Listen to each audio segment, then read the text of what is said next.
What's up, addicts? Welcome to the Fantasy Addiction Network. Today we're breaking down the Week 4 game between the Defenders and the Vipers, going over all of the fantasy stats in this game. But hey, if you're new to the channel, make sure you hit that like and subscribe button. It helps me out a lot. It helps this channel continue to grow. So thank you for doing that, and let's get right into it.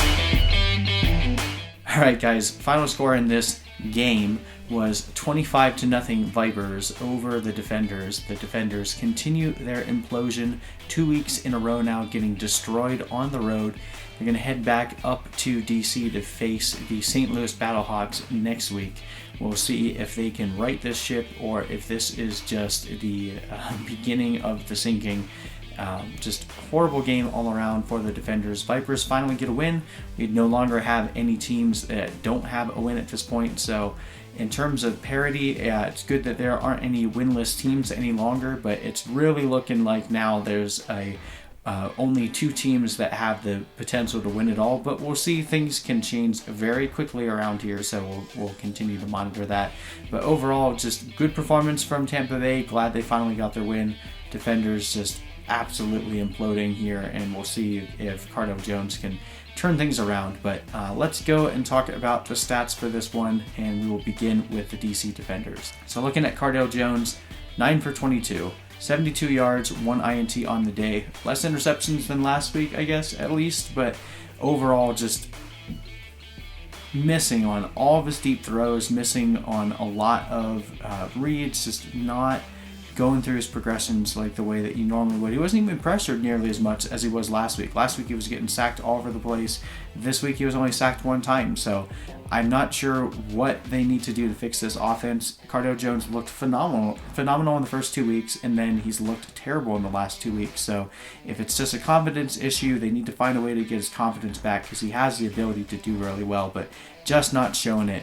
On the rushing side of the ball, Janelle Pumphrey led the day with 7 carries for 34 yards, also had 3 catches for 32 yards. Jarrell Presley was inactive for this game, so they went with Nick Brissett, who was 6 for 12 and no catches on the day. So not really much on the ground, not really much through the air either. Eli Rogers with 9 targets, only 4 catches for 25 yards. Rashad Ross, 7 targets, 3 catches for 18 yards. And then to DeAndre Tompkins with no receptions on 3 targets. So it's a really bad day. Rashad Ross should have had a 70-yard touchdown if Cardale Jones would have just thrown it just a little bit more accurate. And he barely missed him, but again, wide open. This is a recurring theme that we're seeing with Rashad Ross over and over and over again. He's getting himself into the field of play where he could make a giant play, but Cardale Jones keeps missing him. So unfortunately, that's really sucking the value out of Rashad Ross's fantasy value, because he should be one of the league's most dominant receivers. But we just had multiple weeks now where they've just not been able to hook up on those big plays. Anyway, let's jump over to the Tampa Bay Vipers. But hey, before we do that, if you guys are interested in seeing this game, you can actually click the link in the description or the box above me and see a condensed replay of this game where we cut out all the fluff, all the replays, everything, just to make sure that you can get that game in under 30 minutes. So make sure you check that out. Anyway, like I said, let's get to the Vipers. Taylor Cornelius got the start in this one. He went 24 for 31 and had 211 yards through the air, 1 touchdown and 1 interception. Also had 4 carries for 36 yards and a touchdown near the goal line. Great day for Taylor Cornelius. I don't think that they'll be going back to Aaron Murray until Taylor Cornelius starts to show signs of weakness. Got their first win with him. He's gotten progressively better each week that he's played. Yes, Aaron Murray should be back probably this next week. He was technically active this week, but still nursing that foot injury. But if Taylor Cornelius is giving them the best chance to win, look for them to continue using him going forward. Now, the running attack in this game was phenomenal. Devian Smith, 24 carries for 122 yards. Also had 3 targets, 2 catches, and 11 yards on the day. And then Jacques Patrick, 21 attempts, 108 yards, and the touchdown on the day. So 2 100-yard rushers. I believe those are the first 100-yard running games for any running back in the league. And go figure, we get 2 of them in the same game on the same team.